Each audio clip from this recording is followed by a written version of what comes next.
Welcome back to Software Sophistication, the show where we talk about software development from the lens of Elixir and Phoenix development. Today's topics are which Visual Studio Code extensions to use for Elixir development, what is the role of Phoenix LiveView as it pertains to the JavaScript ecosystem with SPA apps and full stack apps, API apps, what role does Phoenix LiveView play? And finally, will Phoenix LiveView overtake JavaScript one day and every app be written in Phoenix LiveView? That's what we have for today on Software Sophistication. Joe, what is our first question? Christian says, great video. Would you mind telling me what vscode extensions you use or recommend for Elixir? All right, so with this, I actually crowdfunded the answer to this question. I asked all of the or equals developers, present and past, what Visual Studio Code extensions they use when writing in Elixir. And I came up with about 5 or 6 different plugins that, about 3 or 4 of them are going to be ones that you expect, and 2 or 3 of them will be ones that you don't expect. So number 1, you're going to need a formatter, which is the Elixir Mix Formatter plugin, which will format your Elixir code, whether you save the file or you don't. That's going to save you a lot of time, especially if your team is using mix format on CI/CD, continuous integration. The next one is Credo. So Credo is a library, a very popular library in the Elixir ecosystem that is a static code analysis tool, and it gives you suggestions on how to write your Elixir code. For example, it says in the README for Credo, unless additions should avoid having an else block. And so it gives you a bunch of suggestions for your code. And Credo is an extension inside of Visual Studio Code where you can get these suggestions as you're writing the code, as opposed to having to do that separately, running Credo by itself. Next, there's Elixir LS, which is an excellent debugger. This is a very popular plugin. It's a debugger that essentially tells you when you have compilation errors or warnings in your code, along with a lot of other things like autocomplete, code completion, and documentation lookup on hover.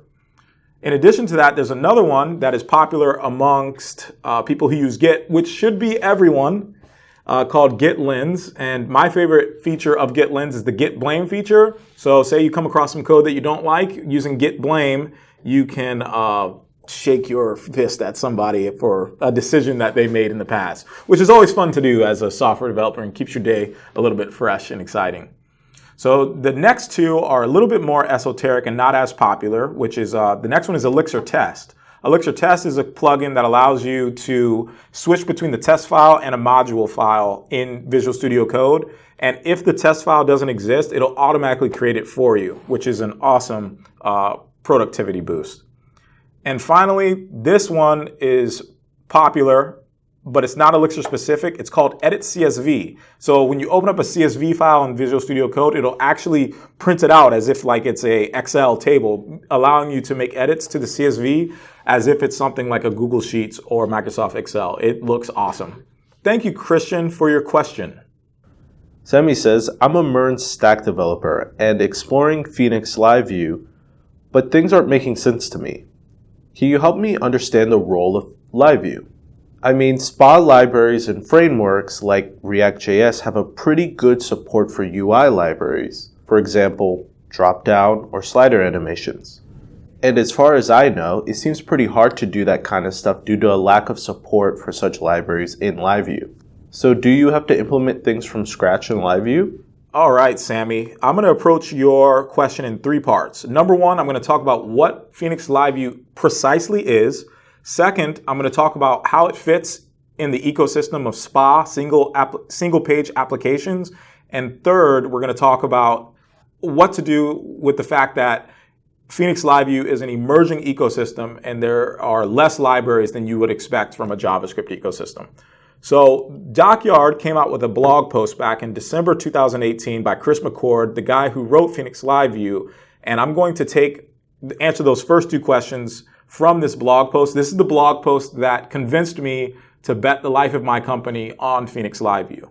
So let's read the first paragraph. Phoenix LiveView is an exciting new library which enables rich, real-time user experiences with server-rendered HTML. LiveView-powered applications are stateful on the server with bidirectional communication via WebSockets. offering a vastly simplified programming model compared to JavaScript alternatives. While modern JavaScript tooling enables sophisticated client applications, it often comes at an extreme cost in complexity and maintainability. There's a common class of applications where rich experiences are needed, but full single-page applications are otherwise overkill to achieve the bits of required rich interaction. This applies to broad use cases, including simple real-time updates, client-side style validations with immediate feedback, autocomplete inputs, and it can go as far as real-time gaming experiences. LiveView fills this gap and challenges what's possible with server-rendered applications. And it says, here's a sneak peek of what it's capable of, and it shows a GIF of lots of really cool things happening all over a WebSocket. So to answer the second part of your question, which is, where does LiveView fit in the ecosystem of single-page applications? The answer to that is that near the end of the blog post in the client-side applications aren't going away section, which is, as much as LiveView shines for the types of use cases we've covered, there will always be a place for code running on the client. Certain use cases and experiences demand zero latency as well as offline capabilities. This is where JavaScript frameworks like React, Ember, etc. shine.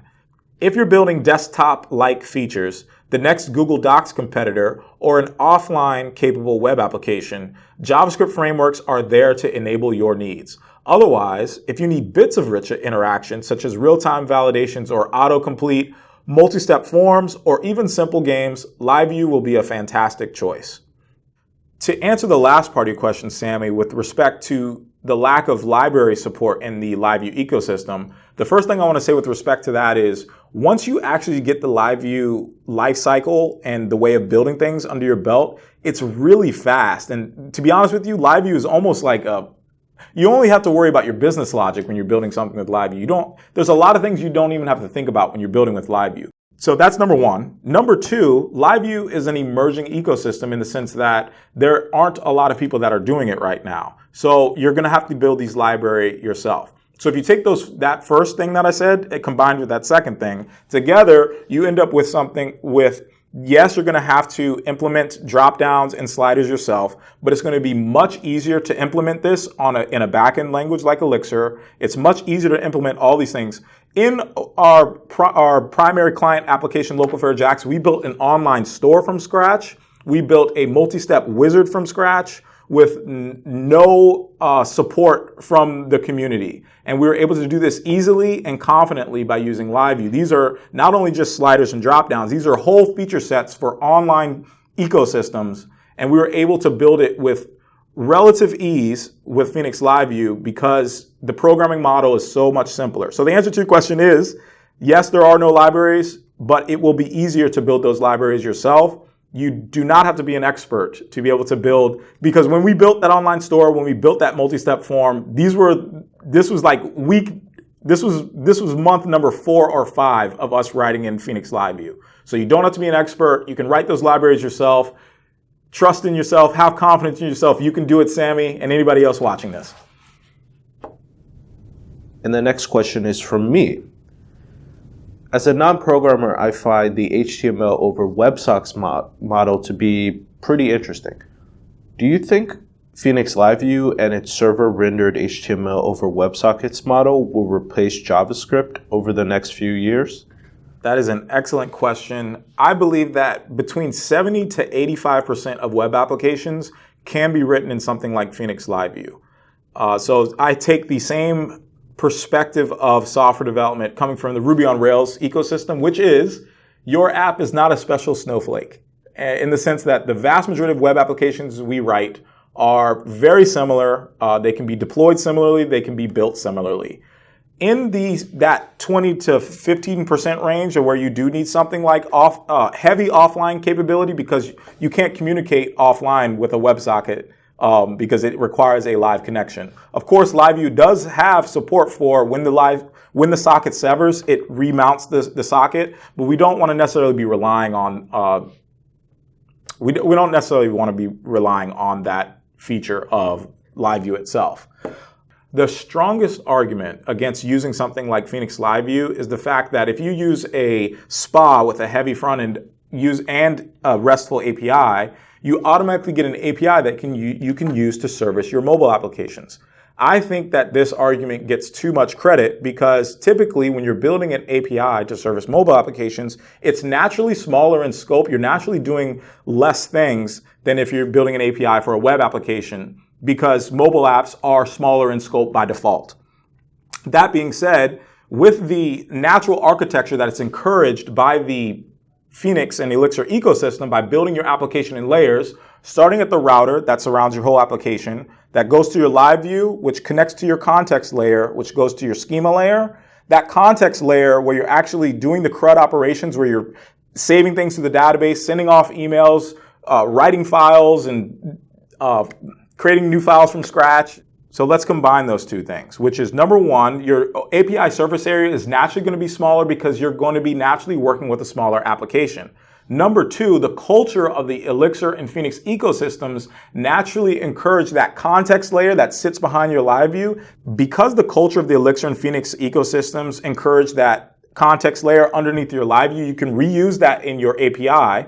The fact that your API is smaller in surface area because it's servicing a smaller app already, you already have less code to write. And you have a lot of code reuse because of the context layer. Therefore, that, even though that is the strongest argument against Phoenix LiveView, I would say that that argument is not good enough.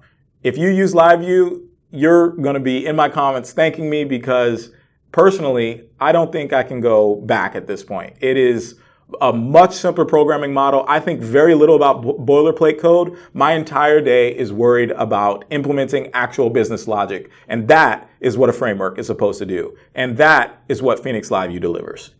I've been recommending Pragmatic Studio for years, and I use their courses to train new developers at the apprenticeship program I run at my software consultancy, or Equals. After a few viewers of the channel signed up for the course, I reached out to Mike and Nicole, who run Pragmatic Studio, for a partnership, and they thought it was a great idea. At Pragmatic, they have a fantastic course that you need to get, their Elixir and Phoenix LiveView Pro Bundle. In the course, Mike and Nicole break everything down, step by step, in their 84-video course. It has 14 hours of outstanding educational content where you learn everything you need to know to be prepared for real-world work in Elixir and LiveView. The Pro Bundle is currently $229. It's not cheap. I pay for it every time I onboard a new apprentice because, frankly, it's worth it. The Pragmatic Studio courses are the most efficient way that I've found to onboard a new developer to the Elixir ecosystem. When you buy the course, I've decided to sweeten up the deal. Email me the receipt and I will send you access to the source code for all LiveView Mastery tutorials on our private GitHub repo. That way you can efficiently learn from both LiveView Mastery's tutorial series and Pragmatic Studio's fully featured course. And if for whatever reason you don't think it's worth it within 30 days, there is a guaranteed 100% money back refund. I know that you will find their courses to be the most efficient way to learn Phoenix LiveView. You can check them out by clicking the link in the description. Thank you so much for watching these videos. LiveView Mastery is getting bigger and better with your support.